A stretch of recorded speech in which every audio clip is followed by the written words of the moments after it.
The Grand Conference Hall at the University of Chicago Law School fell into complete silence. Judge Richard Posner, one of America's most respected legal minds, sat rigidly behind the speaker's podium, his usually sharp eyes now wide with disbelief. Just moments before, he had dismissed Congresswoman Jasmine Crockett as nothing more than a fake lawyer playing politics. But now, as Crockett stood calmly at the microphone with a thick folder of legal documents in her hands, everything was about to change. "Judge Posner," Crockett said, her voice steady and professional, "you questioned my legal credentials. You suggested I'm just another politician pretending to understand the law. Well, let me share something with you and this distinguished audience that might change your perspective." The tension in the room was electric. Law students leaned forward in their seats. Distinguished professors adjusted their glasses. Legal journalists held their breath. This wasn't just another academic debate between a retired federal judge and a sitting congresswoman. This was about to become a defining moment that would challenge everything people thought they knew about legal expertise and professional respect. What happened in the next 20 minutes would leave Judge Posner speechless, transform how people viewed Congresswoman Crockett's legal abilities, and create one of the most talked-about exchanges in modern legal academia. Before we dive into this incredible confrontation, make sure to hit that like button and subscribe to our channel for more exclusive coverage of political and legal confrontations you won't see anywhere else. To understand the magnitude of what was about to unfold, we need to know exactly who these two legal giants really are. Judge Richard Posner had spent over 3 decades as one of America's most influential federal judges. At 84 years old, he had authored more than 3,000 judicial opinions and written over 40 books on law and economics. Known for his sharp intellect and sometimes brutal honesty, Posner had earned a reputation as someone who didn't suffer fools gladly. His colleagues called him brilliant. His critics called him arrogant. Everyone agreed he was one of the most important legal minds of his generation. Posner had recently retired from the 7th Circuit Court of Appeals, but his influence remained enormous. Law schools across the country still taught his judicial opinions. His books on legal theory were required reading in graduate programs. When Judge Posner spoke about the law, people listened. But Posner also had a problem with politicians who claimed legal expertise. He had spent years criticizing what he called political lawyers, elected officials who used their law degrees to gain credibility, but in his view had abandoned serious legal thinking for political convenience. In his mind, there was a clear line between real lawyers who worked in courtrooms and wrote serious legal scholarship and politicians who happened to have law degrees. On the other side of this confrontation stood Congresswoman Jasmine Crockett, representing Texas's 30th District.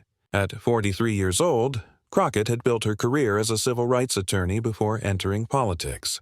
She had graduated from the University of Houston Law Center and spent over a decade practicing law in Texas courts, but her transition to politics had led some traditional legal scholars to question whether she was still a real lawyer or just another politician. What most people didn't know, including Judge Posner, was that Crockett had never really stopped practicing law. Even as a congresswoman, she had continued taking on pro bono cases, particularly those involving civil rights and constitutional issues. Her legal work had been largely behind the scenes, but it had been remarkably successful. The confrontation began at a symposium titled Law and Politics in Modern America. The event had brought together federal judges, law professors, and political leaders to discuss the relationship between legal expertise and political power. It was supposed to be a civilized academic discussion. Judge Posner was the keynote speaker, and his topic was the decline of legal thinking in political discourse. His speech had been a systematic attack on what he saw as the politicization of law. He argued that too many politicians were using their legal credentials to make arguments that had more to do with politics than serious legal analysis. When the question-and-answer session began, Congresswoman Crockett approached the microphone. She had been invited as one of the political representatives, but she wanted to engage with Posner's arguments on purely legal grounds. Her first question was thoughtful and specific, focusing on a recent Supreme Court decision about constitutional interpretation. But Judge Posner's response was dismissive. He suggested that politicians couldn't really understand the nuances of constitutional law because they were too focused on political outcomes. What people in the audience want to know is this: have you ever seen a moment when someone's expertise was completely underestimated? Share your thoughts in the comments below. We love hearing about times when the underdog proved everyone wrong. Crockett tried again, this time asking about federal appellate procedure and how it might affect pending legislation. Again, Posner's response was condescending. He implied that her question showed she didn't really understand how federal courts actually work. That's when Judge Posner made the comment that would change everything. Looking directly at Crockett, he said, "Congresswoman, with all due respect, you're what I would call a fake lawyer. You have a law degree, yes, but you're really just a politician now. You've abandoned serious legal thinking for political theater. I don't think you've been inside a real courtroom or written a serious legal brief in years." The audience gasped. Several law professors shifted uncomfortably in their seats. This wasn't just academic criticism. It was a personal attack on Crockett's professional competence and integrity. Most politicians would have been flustered or defensive. They might have cited their law degree or talked about their political accomplishments. But Jasmine Crockett did something completely different. She smiled calmly, walked back to her seat, and picked up a large folder she had brought with her. "Judge Posner," she said, returning to the microphone, "I appreciate your honesty, and I think this is the perfect opportunity to have a real conversation about legal expertise and what it means to be a practicing attorney in modern America." The room fell silent again. Something in Crockett's tone suggested this wasn't going to be a typical political response. She wasn't going to defend herself with speeches or talking points. She was going to do something that would catch everyone, including Judge Posner, completely off guard. Congresswoman Crockett opened her folder with deliberate care. The thick stack of documents inside was neatly organized with colored tabs and professional binding. This wasn't a political prop. It was the work product of a serious attorney. "Judge Posner, you said I haven't been inside a real courtroom in years. You suggested I don't write serious legal briefs anymore. You called me a fake lawyer." Crockett's voice remained calm, but there was steel underneath. "I'd like to respond to those claims with evidence rather than rhetoric." She pulled out the first document. 3 months ago, I successfully argued before the Fifth Circuit Court of Appeals in Henderson versus Texas Department of Education. The case involved constitutional questions about equal protection and education funding. Here's the brief I wrote and filed. Crockett held up a thick legal document, clearly visible to the audience. This brief cites 47 federal cases, includes original constitutional analysis, and presents novel arguments about the intersection of the 14th Amendment and state education policy. The 3-judge panel accepted our arguments unanimously. Judge Posner leaned forward slightly, his expression shifting from dismissive to curious. "But that's just one case," Crockett continued, pulling out another document. 6 months ago, I represented a group of voting rights activists in federal district court in Martinez versus Dallas County. The case challenged new voting procedures that disproportionately affected minority communities. Here's the motion for preliminary injunction I drafted. She turned to face Judge Posner directly. This motion required extensive analysis of Supreme Court precedent on voting rights, detailed statistical evidence about disparate impact, and constitutional arguments under both the Equal Protection Clause and the Voting Rights Act. The federal judge granted our motion and specifically praised the quality of our legal analysis. The audience was transfixed. This wasn't what anyone had expected. Law students were frantically taking notes. Professors were whispering to each other. Judge Posner sat silently, clearly reassessing the woman he had just dismissed. Crockett wasn't finished. She pulled out a third document, this one even thicker than the first 2. "Last year, I took on a pro bono case involving immigration law, Ramirez Vista's Department of Homeland Security. The case required complex analysis of federal administrative law, constitutional due process requirements, and international treaty obligations." She held up the brief for everyone to see. This brief is 89 pages long. It includes arguments that had never been made in federal court before about the intersection of asylum law and constitutional protections for families. The district judge called it exemplary legal scholarship and ruled in our favor. Judge Posner was no longer dismissive. His eyes were focused intently on the documents Crockett was displaying. As someone who had spent his career evaluating legal arguments, he could recognize serious legal work when he saw it. But Judge Posner, you didn't just question my recent legal work. You suggested that politicians like me don't understand how federal courts really operate. Crockett pulled out another section of her folder.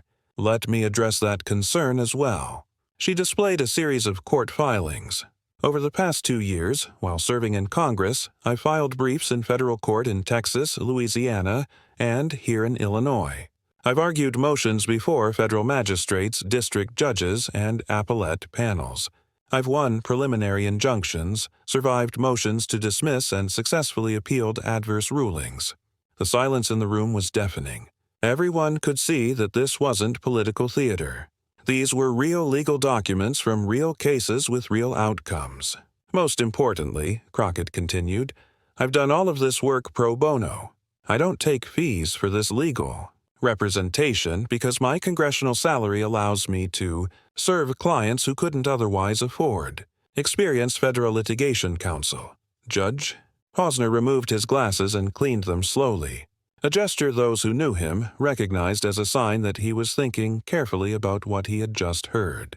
Crockett pulled out one final document. Judge Posner, there's one more case I think you'll find particularly interesting. 3 weeks ago, I filed this petition for certiorari with the United States Supreme Court in Thompson versus Federal Bureau of Prisons. She held up the petition, and even from the audience, people could see it was professionally bound and formatted according to Supreme Court rules. This petition presents a novel question about the intersection of the Eighth Amendment and federal prison conditions. It required extensive research into Supreme Court precedent, analysis of circuit splits, and original constitutional theory. She paused, letting the significance of what she had just said sink in. Filing a petition for certiorari with the Supreme Court is one of the most challenging forms of legal writing. It requires mastery of federal procedure, constitutional law, and the specific requirements of the nation's highest court. The petition was accepted for filing by the Supreme Court Clerk's Office without any requests for revision or correction. It follows all court rules perfectly and presents arguments that the court has never considered before. Judge Posner was now leaning forward in his chair, clearly engaged despite himself. The audience was completely silent, recognizing that they were witnessing something extraordinary. So, Judge Posner, I want to return to your original comments. Crockett's voice remained respectful but firm. You called me a fake lawyer. You said I had abandoned serious legal thinking for political theater. You suggested I don't understand how real courts work. She gestured to the documents spread before her. I've just shown you evidence of active federal litigation practice, successful courtroom advocacy, complex legal writing, and engagement with the highest levels of the federal judiciary. This isn't political theater. This is the practice of law at the most sophisticated level. The confrontation had completely shifted. What began as Judge Posner dismissing a politician had become a demonstration of legal expertise that few practicing attorneys could match. The question now was how one of America's most respected legal minds would respond to being so thoroughly proven wrong. The silence stretched for nearly 30 seconds. Judge Posner sat perfectly still, staring at the documents Congresswoman Crockett had displayed. Finally, he reached for his microphone. "Congresswoman Crockett," he began, his voice notably different from the dismissive tone he had used earlier. "I owe you an apology." The audience exhaled collectively. Nobody had expected Judge Posner, known for his intellectual pride and reluctance to admit error, to concede so directly. "When I called you a fake lawyer, I was operating from assumptions rather than evidence. That's exactly the kind of intellectual laziness I've spent my career criticizing in others." Posner paused, clearly struggling with his next words. "I was wrong and I was unfair." But Crockett wasn't finished. She had spent months preparing for exactly this kind of confrontation, knowing that her legal credentials would eventually be questioned by someone in the traditional legal establishment. "Judge Posner, I appreciate your apology, but I think this moment illustrates a broader problem in how we think about legal expertise and professional competence." She closed her folder but remained at the microphone. "You assume that because I'm a politician, I must have abandoned serious legal work, but that assumption reveals more about our professional prejudices than it does about actual competence. She turned to address the full audience. How many brilliant lawyers are dismissed because they don't fit traditional categories? How many legal minds are underestimated because they work in unconventional settings? Judge Posner nodded slowly. You're right. I fell into exactly the kind of categorical thinking I've always criticized. I saw a politician and stopped seeing lawyer. But there's something else. Crockett continued. The legal work I've shown you today represents just a fraction of what lawyers in non-traditional roles are accomplishing. There are prosecutor-turned-senators writing criminal justice legislation based on deep courtroom experience. There are former civil rights attorneys in state governments drafting policies that reflect sophisticated constitutional analysis. She pulled out one more document, this one different from the legal briefs she had shown earlier. Judge Posner, this is a piece of legislation I drafted for Congress, the Federal Court Efficiency Act. It's designed to address some of the procedural inefficiencies you've written about in your scholarship on judicial administration. Posner's eyes widened slightly. He had indeed written extensively about court efficiency and administrative reform. This bill incorporates insights from your book, How Judges Think, and applies them to concrete procedural reforms. It's not just political compromise. It's legal scholarship translated into practical policy. She handed the document to a law student in the front row who passed it up to Judge Posner. As he scanned the pages, his expression changed again. This wasn't just legislation. It was legislation that demonstrated deep understanding of federal court operations and judicial philosophy. The bill includes provisions for alternative dispute resolution in federal courts, modified discovery procedures based on empirical research about litigation costs, and judicial resource allocation reforms based on case complexity analysis. Crockett's explanation was technical and precise. Every provision is supported by legal scholarship, empirical evidence, and constitutional analysis. Judge Posner looked up from the document. This is serious work. These reforms address real problems I've identified in the federal system. Judge Posner, you've spent your career arguing that law should be practical, evidence-based, and focused on real-world outcomes rather than abstract theory. That's exactly what I'm trying to do.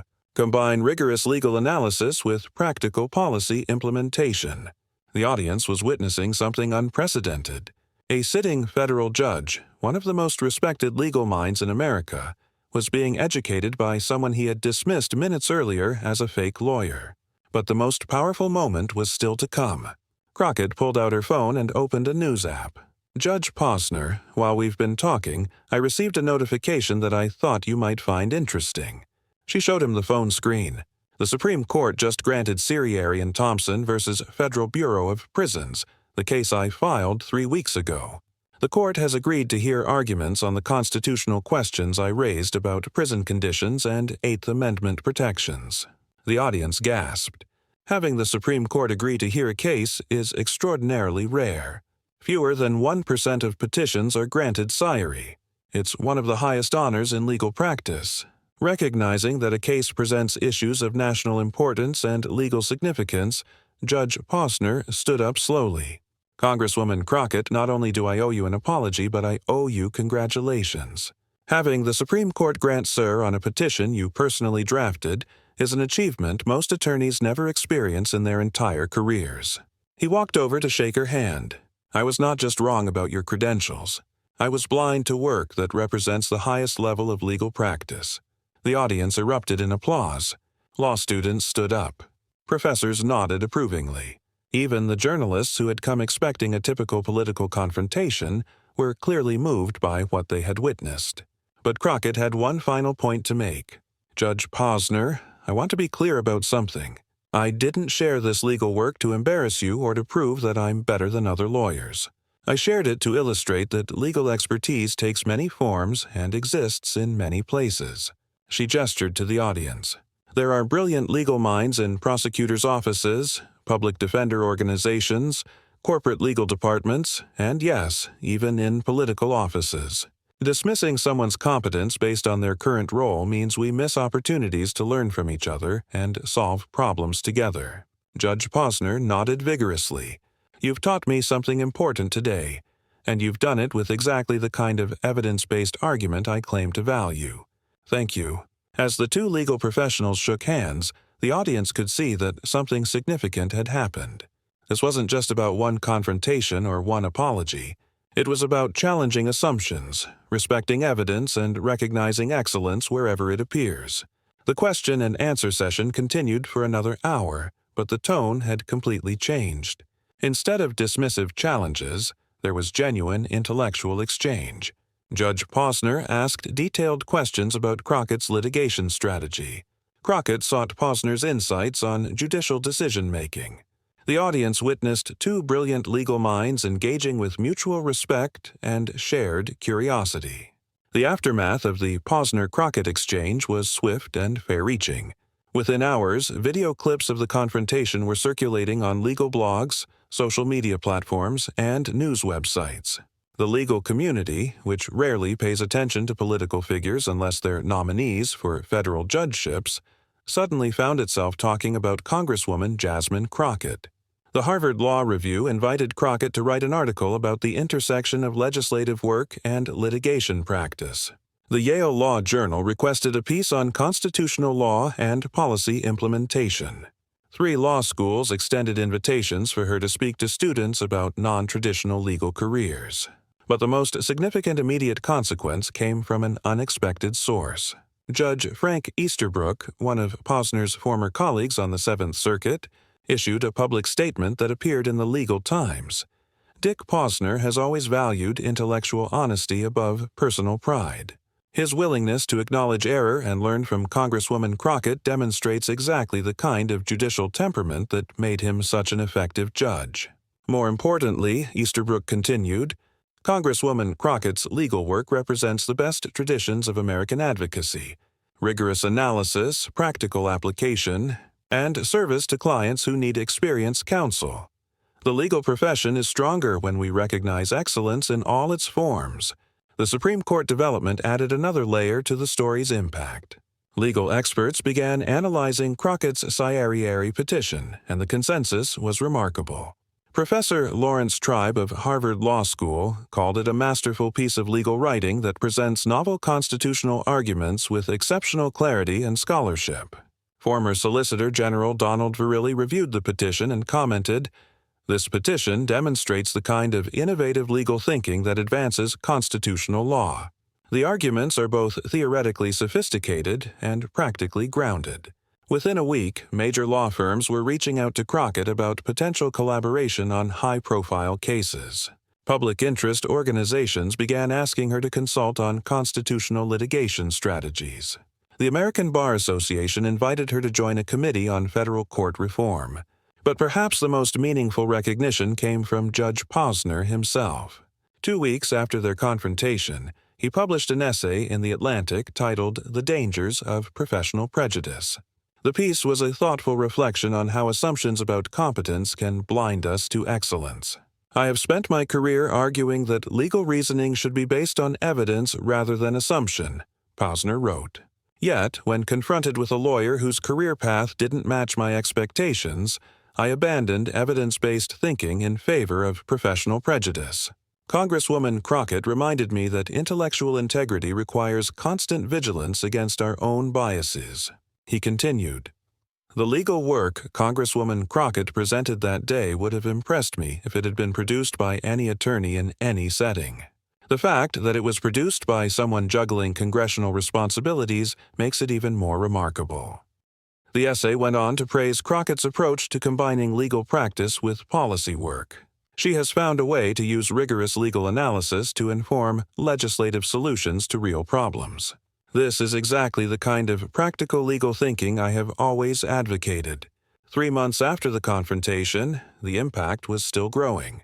The Thompson versus Federal Bureau of Prisons case that Crockett had brought to the Supreme Court was scheduled for oral arguments with major civil rights organizations filing supporting briefs. Constitutional law experts predicted the case could establish new precedents for prison reform and Eighth Amendment protection. Law schools began incorporating video of the Posner-Crockett exchange into their courses on legal professionalism and career development. Students were assigned to analyze how assumptions about competence can affect professional interactions and how evidence-based arguments can challenge those assumptions. The American Bar Association created a new award for lawyers who combine traditional legal practice with public service in innovative ways. The first recipient was Congresswoman Jasmine Crockett, with the citation reading for demonstrating that excellence in legal practice can take many forms and that rigorous legal scholarship can inform effective policy solutions. But the most lasting impact may have been on how the legal profession thinks about non-traditional career paths. Applications to law school increased among students interested in combining legal practice with public service. Young attorneys began seeking opportunities to maintain active litigation practice while working in government or policy roles. Judge Posner continued to reflect publicly on the lessons he learned from the confrontation. In interviews, he emphasized the importance of judging legal work by its quality rather than its context. Some of the best legal thinking I've encountered in recent years has come from attorneys working in non-traditional settings, he said. We need to be open to learning from colleagues wherever they practice. For Congresswoman Crockett, the recognition brought new opportunities, but also new responsibilities. She became a sought-after speaker on legal ethics, professional development, and the integration of law and policy. Her congressional colleagues began consulting her on the legal implications of proposed legislation. More importantly, she used her platform to advocate for broader recognition of diverse legal careers. Excellence in law isn't limited to traditional firm practice or judicial service, she said in a speech to the American Bar Association. We need to value and support lawyers who find innovative ways to serve clients and advance justice. The Supreme Court oral arguments in Thompson v. Federal Bureau of Prisons were scheduled for the following term, with Crockett arguing the case personally. Legal observers predicted it would be one of the most closely watched arguments of the year, partly because of the constitutional issues involved and partly because of the unique background of the attorney presenting the case. 6 months later, Judge Posner and Congresswoman Crockett were invited to co-e a seminar at the University of Chicago Law School on law, policy, and professional practice. The course examined how legal expertise can inform policy decisions and how policy experience can enhance legal practice. Their first joint lecture drew overflow crowds. Students came to witness the intellectual partnership that had emerged from their public confrontation. The syllabus included cases from Crockett's litigation practice, excerpts from Posner's judicial opinions, and analysis of how legal reasoning applies to legislative and policy challenges. The course became one of the most popular offerings at the law school, with students praising the opportunity to learn from both traditional judicial perspectives and innovative approaches to legal practice. Applications for the following year's class exceeded available spots by more than 10 to 1. In the final class of the semester, Judge Posner addressed the students with characteristic directness. I have learned as much from teaching this course as any of you have learned from taking it. Congresswoman Crockett has shown me that intellectual curiosity requires humility about what we don't know and openness to what we might learn from unexpected sources. Crockett added, Judge Posner has demonstrated something equally important, that intellectual integrity means being willing to change our minds when presented with evidence that challenges our assumptions. That's the foundation of good legal reasoning and good policy. The transformation from confrontation to collaboration became a model for how professional disagreements could lead to mutual learning and improved outcomes. Legal ethics courses began using the Posner-Crockett exchange as a case study in how to handle professional criticism constructively and how to respond to unfair assumptions with evidence rather than defensiveness. A year after their initial confrontation, the American Bar Association honored both Judge Posner and Congresswoman Crockett with special recognition for their contributions to legal education and professional development.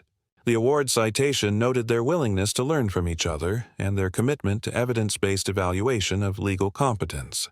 The story of their confrontation and subsequent collaboration continued to inspire lawyers, judges, and law students. It demonstrated that the legal profession is strengthened when it remains open to diverse forms of excellence and when practitioners are willing to challenge their assumptions about competence and professional worth.